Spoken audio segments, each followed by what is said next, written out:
बिस्मिल्लाहिर्रहमानिर्रहीम। अस्सलामु अलैकुम वरहमतुल्लाहि ताला वबरकातुहू। आज हम एक नए पैगाम के साथ आपकी खिदमत में हाजिर हैं। हमारे एक भाई हैं जिन्होंने जुम्मतुल मुबारक की सुन्नतों के बारे में पूछा है कि जुम्मतुल मुबारक की सुन्नतों की नीयत कैसे की जाएगी, उनको कैसे पढ़ा जाएगा और क्या क्या उनमें पढ़ना चाहिए। तो चलते हैं हम अपनी बात की जानिब, और उसमें नीयत ज़ोहर की करेंगे या जुमे की करेंगे। सबसे पहले कि जुम्मतुल मुबारक की टोटल जो है 14 रकातें हैं, जिसमें 10 सुन्नतें मुअक्कदा हैं। फ़र्ज़ों से पहले 4 वाली सुन्नतें वो भी मुअक्कदा हैं, 2 फ़र्ज़ों के बाद जो 4 सुन्नतें हैं वो भी मुअक्कदा हैं, और फिर 2 सुन्नतें 4 सुन्नतों के बाद हैं वो भी मुअक्कदा हैं। अब क्या है कि ज़ोहर की नीयत करेंगे या जुम्मतुल मुबारक की नीयत करेंगे। जबकि हमने जुमे की नमाज़ अदा कर ली है तो ज़ोहर की नमाज साक़ित हो जाएगी। उसमें नीयत जो है वो सिर्फ़ और सिर्फ जुम्मतुल मुबारक की ही की जाएगी, ना कि उसमें ज़ोहर की नीयत की जाएगी। अलबत्ता अगरचे कोई बंदा जुमा की नमाज अदा नहीं कर पाया या नहीं कर सका तो वो बंदा ज़ोहर की नमाज जो है वो अदा करेगा, वो जुमा नहीं पढ़ सकता। तो इसकी नीयत कैसे की जाएगी? नीयत जो है वो दिल के इरादे को कहा जाता है। जुम्मतुल मुबारक की पहले वाली जो 4 सुन्नतें हैं, जो फ़र्ज़ों से पहले 4 पढ़ी जाती हैं, उनकी नीयत करते हैं। और फिर उसके बाद होता क्या है कि 2 फ़र्ज़ पढ़ने के बाद जुमा के बहुत सारे दोस्त ऐसे हैं जो फ़ौरन मस्जिद से बाहर निकल जाते हैं। हालांकि सुन्नत मुअक्कदा का बग़ैर किसी शरई उज़्र के छोड़ना ये गुनाह से खाली नहीं है, बल्कि ये गुनाह होता है।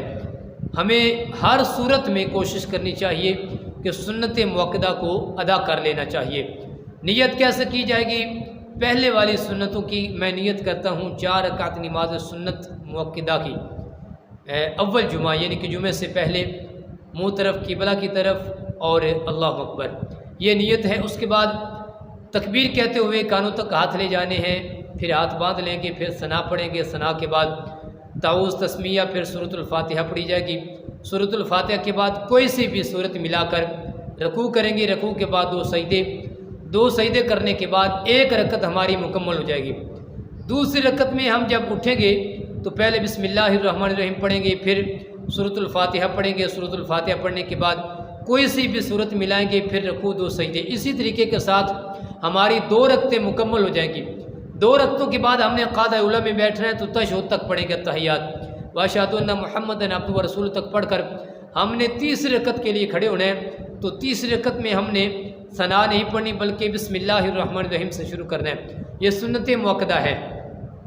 बिस्मिल्लाह शरीफ पढ़ने के बाद सूरतुल फातिहा पढ़ें, साथ में कोई और सूरत मिलाएं। कोई और सूरत मिलाने के बाद रकू करेंगे। रकू के बाद 2 सजदे, फिर चौथी रकत के लिए खड़े होना है। तो चौथी रकत में भी हमने इसी तरीके के साथ ही बिस्मिल्लाह शरीफ पढ़कर सूरतुल फातिहा के साथ कोई और सूरत मिलानी है, फिर रकू करना है। और ये याद रखें कि सुन्नत मुअक्कदा हो या गैर मुअक्कदा हो, हर रकात में सूरतुल फातिहा के साथ कोई सूरत मिलाना ये लाजिम है। ये सुन्नतों की बात है। तो ये था पहले वाली 4 सुन्नतों का तरीका। अब बाद वाली भी इसी तरीके के साथ ही पढ़ी जाएंगी, लेकिन उनकी नीयत जो है वो बाद जुमा कहा जाएगा, यानी कि फ़र्ज़ों के बाद वो बाद वाली सुन्नतें कहा जाएगी। सिर्फ़ और सिर्फ नीयत में फ़र्क है, बाकी तरीका कार यही है। तो ये था हमारा आज का पैगाम। मिलते हैं इंशाअल्लाह ताला एक नए पैगाम के साथ। अस्सलामु अलैकुम व रहमतुल्लाहि।